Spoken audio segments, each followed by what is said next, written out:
shut her page down or anything. Wow. Because don't nobody believe it. This is RadioFire.com. Yours truly, Don McKay, in here with the very lovely Mrs. Sweet Tea. How you doing, by the way? I'm awesome. It's Sunday. Yes. And, we have talked about the good pastor, Jamal Bryant. Woo! On numerous occasions. And I don't want people to think that at least I'm not trying to dump on Pastor Jamal Bryant personally. Right. What I do like to do is talk about people, religious folks that are not living what they're preaching. God in the sheep. Yes. Yes. Yeah. Like Joel Osteen. Mm-hmm. You know what I mean? He be on TV talking all this stuff. All that jazz. But when it comes down to it, for him to actually help people, he was kicking and screaming. Yeah. He would not let them come in the He church. would not let them come in his church. He was not opening up them church doors. No. And I think that is hypocritical. Grimy. So, which brings us to this, and I asked this question. If the flood happened here in Baltimore, would Jamal Bryant open up his church? Yeah, he would. He would? Mm-hmm. Okay. To males and females? Yes. Okay. Mm-hmm. So that's good to know. I'm glad to know that. Mm-hmm. So I don't know how I missed this story earlier this summer. I don't know how I let this slip through our fingers. Slip through the cracks. I don't know how this happened. But Jamal Bryant he's somebody that has controversy follows him, Jamal Bryant. And I don't know if he seeks it out per se, but he makes decisions that are troubling. He gets himself in situations and gets accusations that many people of faith don't necessarily get. Right? How many preachers that you know of get people in multiple states filing charges against them? It's just not something that happens normally. Now, I'm not saying, and we're going to go into this story a little bit, but I'm not necessarily saying that I agree with the lady. This might be one time that Jamal Bryant is innocent. Right. But nonetheless, a New York woman was granted a restraining order against Jamal Bryant over the summer. Temporary, yes. Temporary restraining order. It has expired. Right. So somebody may say, well, why are you talking about the good pastor if the restraining order has expired? But, we have to cover these things. Yes. And I don't know how this slipped past my radar and all this Trump stuff.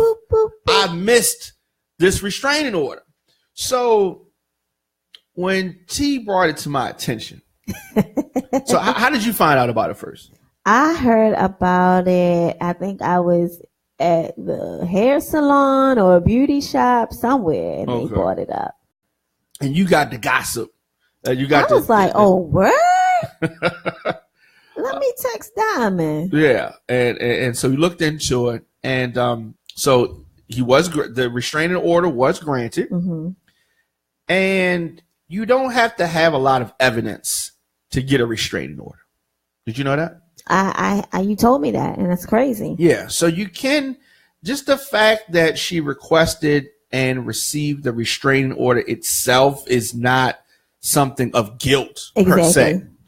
And so we did a little research on the accuser. But of course, people here in Baltimore and in many other cities, including New York, know of Jamal Bryant. Right. When situations happen throughout the country, especially those that are racially charged. Mike Brown case, Jamal Bryant was there front and center. He was at the Kaepernick thing too. Yes, he was at the Kaepernick thing, which was where? I don't even know where that was. New York? Where's NFL headquarters? What, New York? Yes. I'm just saying. He does go to New York. The show that he's been working on, the Preacher Show, where do you think it's filmed? In L.A. Right. It is filmed in L.A. And he does have a case in it. A child support case in LA. Exactly. So I'm saying it's not super far-fetched that these accusations come up. I'm just saying. But the woman, she says that it's sad when a person calls himself the shepherd of the flock, but privately he is abusing, stalking, and harassing me. It has gotten so bad that I had to go to the police and the courts for help. Jamal Bryant is just pure evil, and people continue to endorse him. So it's interesting. So the lady's name, what is the lady's name? Her name is Jennifer Wright. Her name is Jennifer Wright. So I don't want to just mention Jamal Bryant without mentioning the name of his accuser. Jennifer Wright. Jennifer Wright. She's on Facebook, by the way. And her page is open. Her page is open if you want to go to her page. We're not making this up. Yes, her page this is open. stuff is on her page. Yes. So do you have her page right there? Yes. So what's some things that she said? So on her timeline, April the 4th, she states, "It's time I tell my story.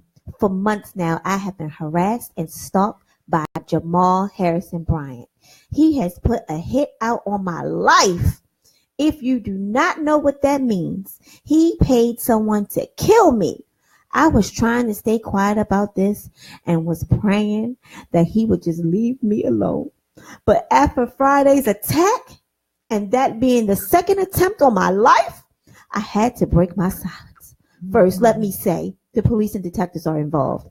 This is an investigation, but because he lives in another state, they just can't go and pick him up. They asked me to tell my story. So if there are any other women out there who is going through this, they may come forward, and that will make my case stronger against him. I will tell my whole story here in days to come." No likes, no comments. and Diamond, please tell the audience what is behind her name. What is behind her what? Her name. What do you mean? She's a prophetess. A prophetess? Yes. Okay. Woman of God, mother speaker, naturopathy, natural medicine. She's single and she's from Hamilton, Ohio. She has 2 young boys that look like they may have different fathers, and they're like, "Oh, you are crazy." Why you say look like you get different fathers? They do, and they're close in age, and she is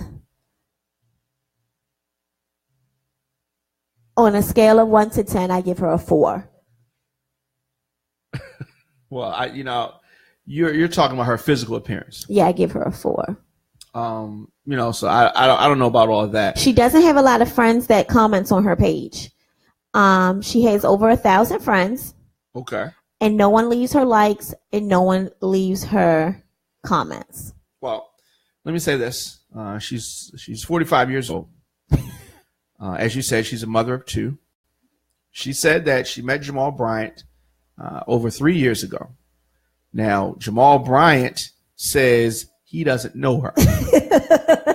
Did she see him in her dream? Because she's a prophet. Yeah, so he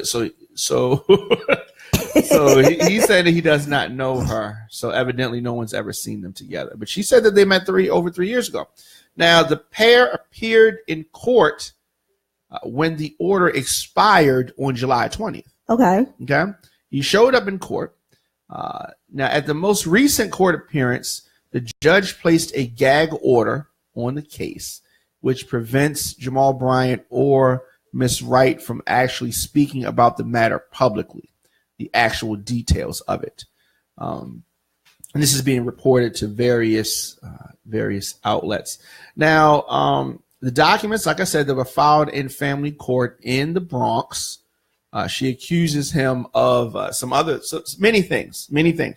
Wiretapping her phone. sending people to follow her and to kill her and attempting to assault her. Okay. Now, Jamal Bryant's public relations representative, Nicole Kirby, said that the pastor denies all of these claims. Okay. He's saying, I ain't do this stuff. That he should. And he hardly ever, like, he doesn't really say nothing when he's caught doing dirt. Has he ever said, okay, I did it? No, he doesn't. It's always the haters. He don't say the exact words, but now he's like, I don't even know this But he lady. could. But here's the thing.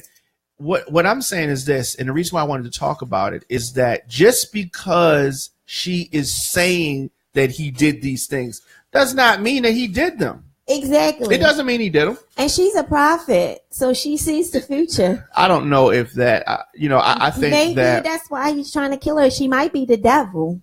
Yeah. Well, here's my thing. I think that people of notoriety get, wrapped up in stuff just because of their notoriety. And maybe mental health is an issue for this lady. I will say this, Jamal Bryant, from what I have seen, does a lot of things. I don't necessarily see him involved with this woman. No. Okay. This is an Usher case. Okay. So I want to say that, but they do have documents. They do have court documents. She did file paperwork. And I hope that, I wish they didn't have a gag order because I want to know exactly how is he abusing this lady, or why he would abuse them. Right? It doesn't make sense. It does not make sense. But the media outlets have been posting the court documents, but Jamal Bryant, his side of the story, his representatives are saying that this is defamation. And if it's defamation, which it is, I mean, maybe he should probably should he sue her? Ass. Yeah. And she claims that they've known each other for 3 years. Yeah. And no one has ever seen them in public together. Clearly. Now, I mean, and no one's saying anything on her page.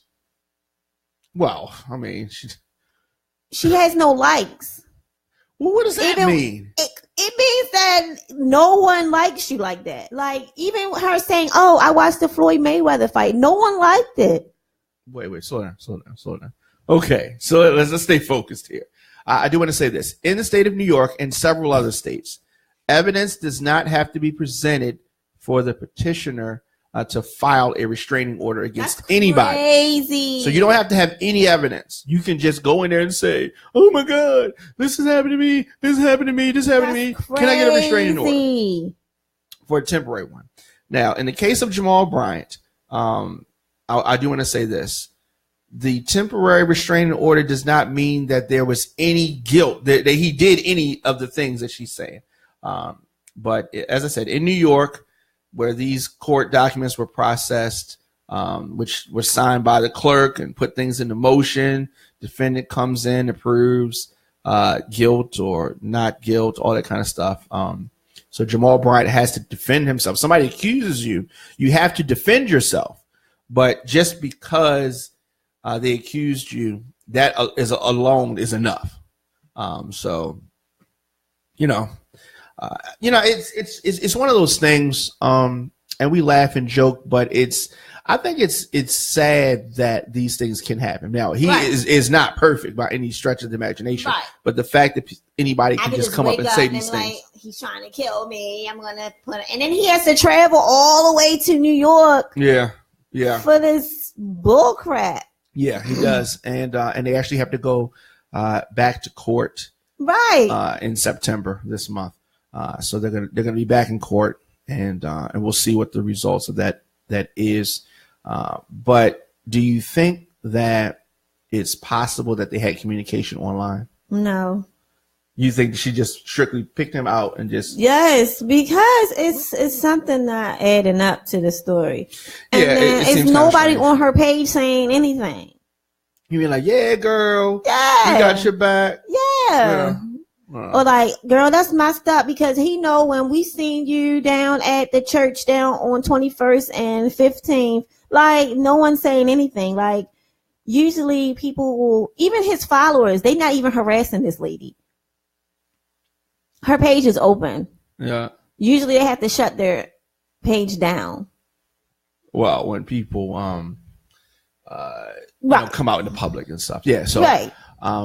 So I definitely we're gonna follow this case when the court proceedings, take place and that ruling comes. We're gonna come back and revisit this. Right, and he usually he makes babies, not try to kill you don't people. think she's cute, yeah. But she's not saying he's the father of her children. No, she's saying that he's tried to take her life 2 times. Wow. He sent hitmen. Yeah, that's a little. So he couldn't get good hitmen, so they were unsuccessful. These were lackadaisical hitmen because you still living. You still living to tell your story. Yeah, that's twice. You a bad bitch. She is atomic blonde for real. She's salt. Remember that movie? That she's all came and try to kill this bitch twice, and she got away. Oh my goodness! All right, so we'll be back next week. So we say, y'all. So we say. So I guess if we could take this time to talk about this, we will be opening a brand new facility in Atlanta. Yeah. Coming soon. So we will be doing shows here in Baltimore as well as in Atlanta, and we're going to be welcoming. I'm going to go down to Georgia. We're going to be welcoming several new shows that are based in Atlanta to Radio on Fire. And we also will be opening a new facility here in Baltimore. Yay! So we keep getting bigger and bigger and bigger. Yes, we ran out of room. So we're gonna keep people posted on that as well. So you will be back next week, right? Mm-hmm. True. Okay. Well, there you have it. Anything you want to say before we get out of here? Pray for Houston. Gas has gotten a little crazy. Oh my God, gas. Gas is up to like $3.12. That's the highest that I've seen so far. For regular? Not for regular. No, for the high one. Oh no, I seen $3.45. Oh, $3.45? Yeah, I saw $3.45. We going back in the bush time. Yeah. You either going to get gas or not feed your family. You can't do both. That's why I work 800 jobs. Yeah, you do your thing. Can you want to shout out some of your businesses? PeekabooPieces.com. It's an online boutique. With PeekabooPieces.com, I also have a brand called PGP. It's called Pretty Girl Problems because people think that pretty women don't have problems, and they do have many problems. As frequently happens, so people can go there and order. Yeah, they can go online and order. I get the T-shirts made. Also with the PGP, I'm going to have some hashtag shirts coming out. So be on the lookout. And of course, I got the daycare with my sister, Pearls, 1 and 2. And 2 is going to be moved to a new location. Big up to my sister. That's about it.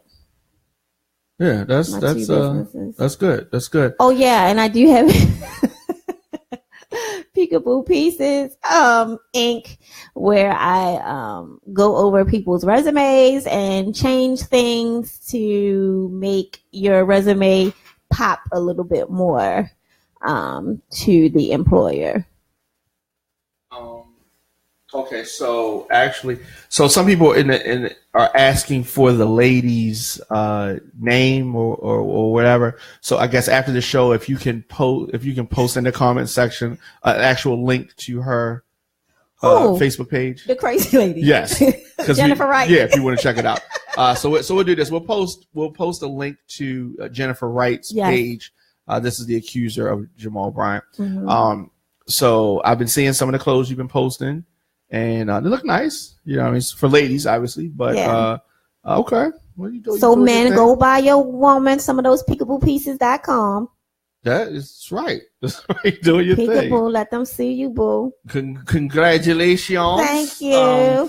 Last thing, Radio on Fire will be broadcasting live from the 8th Annual African American Authors and Empowerment Expo, Saturday, October 7th, 11 a.m. to 5 p.m. at Morgan State University Free admission, fun for the whole family. Visit aaaexpo.ning.com for that. It is fun for the whole family. Yes. Seven has a ball. Yes. Last year he had a ball. Yeah. Is that the first time we? That's the first time we went to Morgan because they have a kids corner. Right. So he had fun with that. And there's kids authors there. There's a whole bunch of different type of authors there. Cooking authors. It's really nice. Yeah. And last year we had Freeway. Yeah. Prodigy. Yeah, Prodigy. Rest in peace. Rest in peace. Yeah, so we'll be back there again. This is like our 5th time. Yes. We started out in the first one was dry though. In the hotel. Yeah. It was very dry. That's when we met the old lady book club chain gang. Yes. They were serious. Diamond was like, so can we shout out? No. We don't take new people. Then we was like, well, can we send some author? No. We pick the books. Thank you. Interview's over. Yeah.